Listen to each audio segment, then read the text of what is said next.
Still here. You can see me down here, but I bet you're going to be focusing more on what my hands are doing. So we're going to start our Carle projects today. So this is going to take us more than just like right now. We're going to do something right now, and then there'll be a video for a second part to put it all together. So what we're doing today is we're painting. And if you don't have paint, markers, crowns, whatever you have at home is quite all right. So I'm setting something down just so I don't get paint on my table. And then for the paints, I have red, yellow, blue, our three primary colors, and I can mix these paints together to make an array of colors.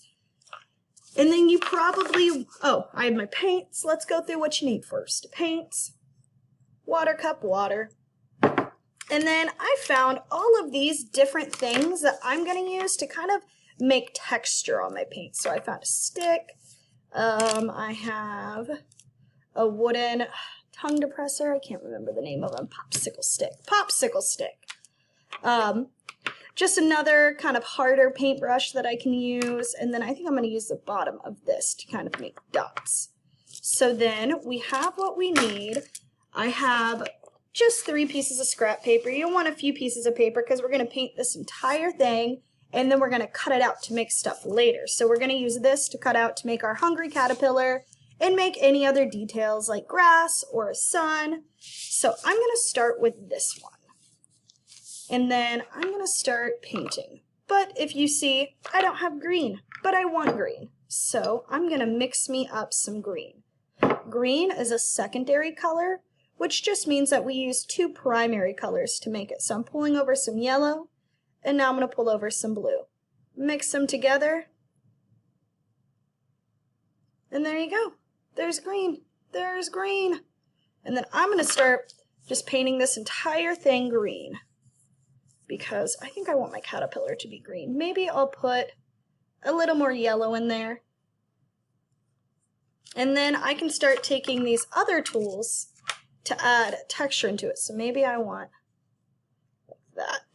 Because if you've seen how he does his paintings in his books, he doesn't do it to where it's just flat. He has a lot of texture in it. So then I'm going to use this and start adding in some texture. It might get a little messy. That's why we have this behind us. And you don't have to do just the same color all the way out. Maybe I want it to be a little darker over here, so I'll add in some blue. And then maybe I want this area to be a little lighter of a green. And so I'm going to go through and keep painting this green, because I'm going to use this to cut out for my hungry caterpillar. And maybe over here I'll get some yellow on the back of this, and I'll add some dots of yellow. And that's why we have all of these extra tools, so you can try out different things while you're painting.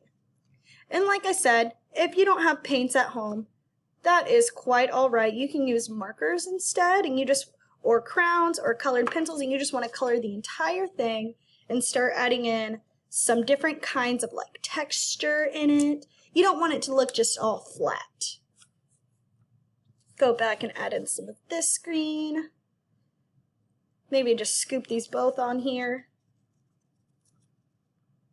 Maybe I'll add some red into this to kind of make it like more brown, because if you add all 3 together, you get like a mucky brown. And I'll start adding that in. And maybe I'll start taking this and adding in different textures. So I'm going to go through and finish this, and then we can move on to our next piece of paper that we're going to paint. Alright, so we have our first one done. So now you want to find a good place that you can dry this. Thankfully, I'm in an art classroom, so I have a drying rack. But if you don't have one of those, just talk with your adults that are probably helping you with this in the first place, and you can find a good spot to put this up to dry. And we're going to go ahead and paint our other 2. So I'm going to go put this up, and I'll be back, and we'll continue to paint. So I put up my first painting to dry, and if you can see, look at that. Thank goodness we have something down. So now for this one, we did a lot of green for the body of our hungry caterpillar. So now I think it has a red head, so maybe we'll use some red, and we'll do some red here, And then maybe I'm going to add in a bunch of yellow and maybe orange. Maybe I'll mix up an orange so then I can make a sun. So you can think about what else you want to add in with your hungry caterpillar. If you want to add in a tree, maybe you're doing a lot of brown. If you want to add in grass or a ground, maybe you're using a bunch of green and brown. So for this one, let's go ahead and just take a scoop of red. And I'm just swirling it. And you can just experiment. You can try all different things because this is supposed to look like a little crazy. Like if you see, whenever that dries, it'll look like all of those swirls just because I'm swirling it in my hand. And then you can go back if you want and you can use all the different tools that you might have found throughout your house. You don't have to have exactly what I have. Anything that can help you kind of smudge up the paint and add some texture to it like this, do it. So I have that.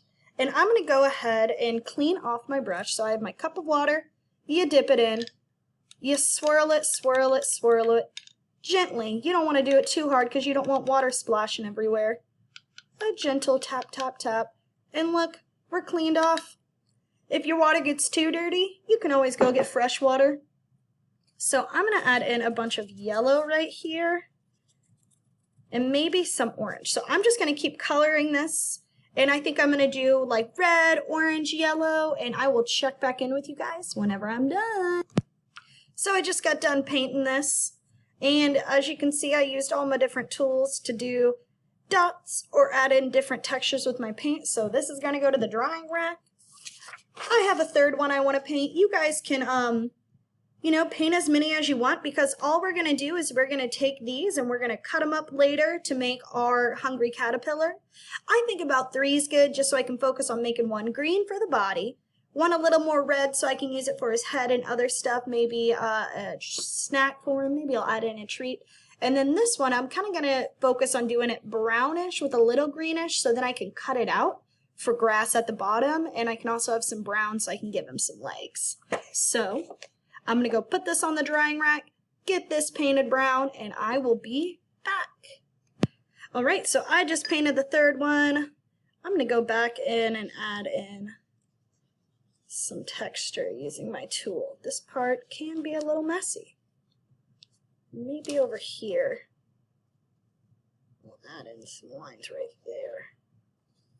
So I'm going to go put this on the drying rack. Now we have one that's mainly green, one that's a lot of red, and then this one I added in some purple, some brown, and some reddish brown. So we're going to go put these on the drying rack. They're going to dry, and then we're going to cut them up in the next video and put them all together. And now it is my favorite time, cleanup time. You want to make for sure that one of the most important parts about being an artist is cleaning up. So you want to make for sure you're good at cleaning up. Because the last thing you want is to come to make more art and you have a mess in front of you. So I'm going to go clean out my paint tray, my cup. I'm going to throw this away, clean off my tools, and I will see you guys next time. Have a good rest of your day, evening, morning, afternoon, whenever you're watching this, and I will see you guys all later.